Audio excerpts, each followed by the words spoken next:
Bismillahirrahmanirrahim.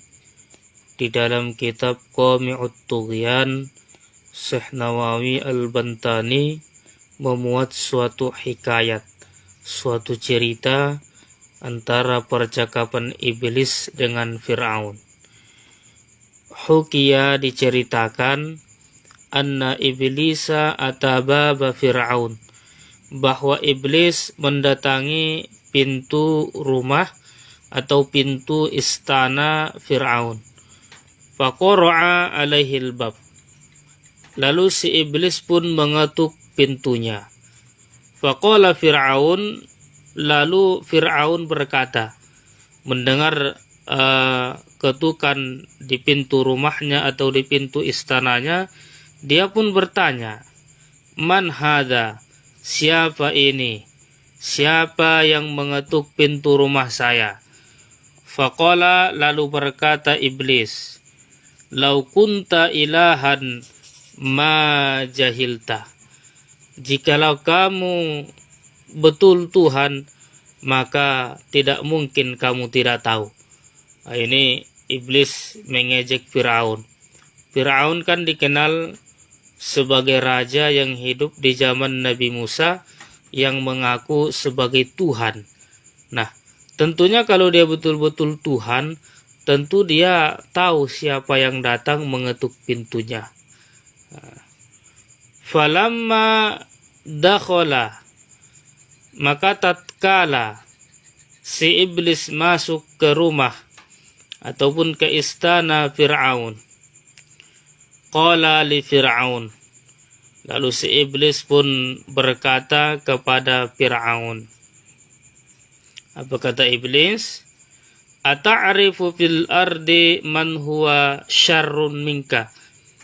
Tahukah kamu Fir'aun, di muka bumi siapa orang yang paling jahat darimu? Nah, siapa orang yang paling buruk darimu?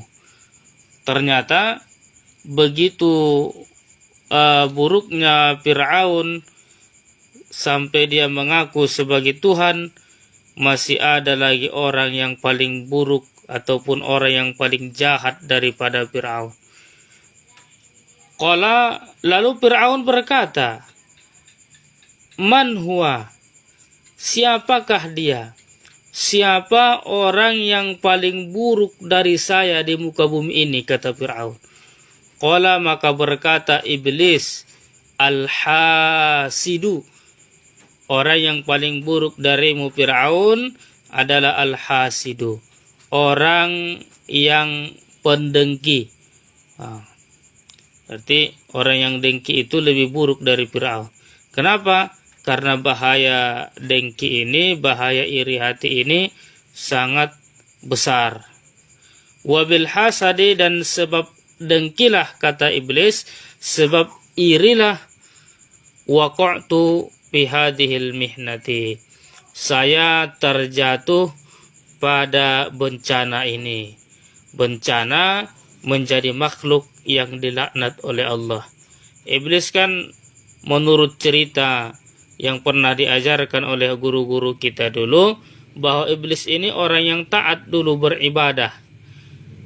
Namun ketika diciptakan Nabi Adam,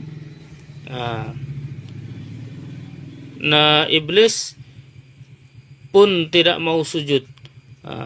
Dia iri kenapa Nabi Adam lebih dimuliakan daripada iblis, sehingga dengan keiriannya dia pun jatuh menjadi makhluk yang dilaknat oleh Allah Subhanahu wa taala. Maka hati-hatilah dengan iri, hati-hatilah dengan sifat dengki, karena sifat dengki itu bisa menjerumuskan kita, bisa membuat kita melakukan hal-hal yang dilarang oleh Allah Subhanahu wa taala. Paling tidaknya kalau kita iri dan dengki kepada seseorang, maka kita akan berusaha untuk menggibahnya.